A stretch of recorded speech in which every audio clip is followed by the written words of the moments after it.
The Oval Portrait by Edgar Allan Poe.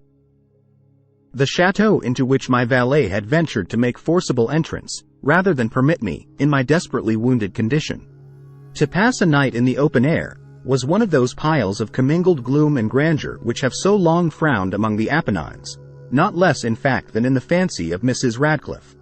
To all appearance it had been temporarily and very lately abandoned. We established ourselves in one of the smallest and least sumptuously furnished apartments. It lay in a remote turret of the building. Its decorations were rich, yet tattered and antique. Its walls were hung with tapestry and bedecked with manifold and multiform armorial trophies, together with an unusually great number of very spirited modern paintings in frames of rich golden arabesque. In these paintings, which depended from the walls not only in their main surfaces, but in very many nooks which the bizarre architecture of the chateau rendered necessary, in these paintings my incipient delirium, perhaps, had caused me to take deep interest, so that I bade Pedro to close the heavy shutters of the room, since it was already night, to light the tongues of a tall candelabrum which stood by the head of my bed, and to throw open far and wide the fringed curtains of black velvet which enveloped the bed itself. I wished all this done that I might resign myself, if not to sleep, at least alternately to the contemplation of these pictures, and the perusal of a small volume which had been found upon the pillow, and which purported to criticize and describe them. Long I read, and devotedly I gazed. Rapidly and gloriously the hours flew by and the deep midnight came.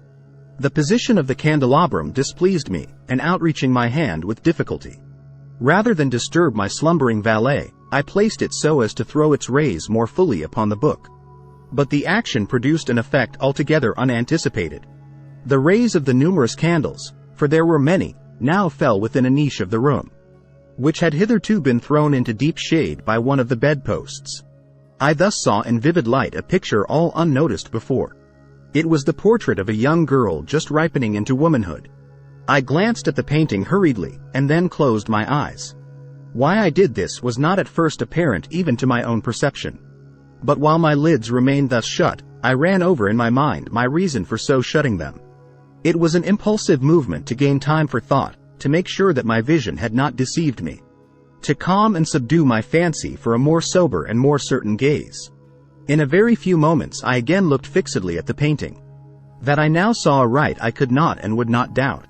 For the first flashing of the candles upon that canvas had seemed to dissipate the dreamy stupor which was stealing over my senses, and to startle me at once into waking life. The portrait, I have already said, was that of a young girl. It was a mere head and shoulders, done in what is technically termed a vignette manner, much in the style of the favorite heads of Sully. The arms, the bosom, and even the ends of the radiant hair melted imperceptibly into the vague yet deep shadow, which formed the background of the whole. The frame was oval, richly gilded and filigreed in moresque. As a thing of art, nothing could be more admirable than the painting itself. But it could have been neither the execution of the work, nor the immortal beauty of the countenance, which had so suddenly and so vehemently moved me. Least of all, could it have been that my fancy, shaken from its half-slumber, had mistaken the head for that of a living person. I saw at once that the peculiarities of the design, of the vignetting, and of the frame, must have instantly dispelled such idea, must have prevented even its momentary entertainment. Thinking earnestly upon these points, I remained, for an hour perhaps, half sitting, half reclining, with my vision riveted upon the portrait. At length, satisfied with the true secret of its effect, I fell back within the bed. I had found the spell of the picture in an absolute life-likeliness of expression, which, at first startling, finally confounded, subdued, and appalled me. With deep and reverent awe I replaced the candelabrum in its former position. The cause of my deep agitation being thus shut from view, I sought eagerly the volume which discussed the paintings and their histories. Turning to the number which designated the oval portrait, I there read the vague and quaint words which follow. She was a maiden of rarest beauty, and not more lovely than full of glee. And evil was the hour when she saw, and loved, and wedded the painter. He, passionate, studious, austere, and having already a bride in his art. She a maiden of rarest beauty, and not more lovely than full of glee. All light and smiles, and frolicsome as the young fawn. Loving and cherishing all things. Hating only the art which was her rival. dreading only the palette and brushes and other untoward instruments which deprived her of the countenance of her lover. It was thus a terrible thing for this lady to hear the painter speak of his desire to portray even his young bride. But she was humble and obedient, and sat meekly for many weeks in the dark, high turret chamber where the light dripped upon the pale canvas only from overhead.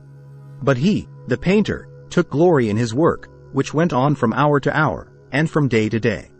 And B was a passionate, and wild, and moody man, who became lost in reveries.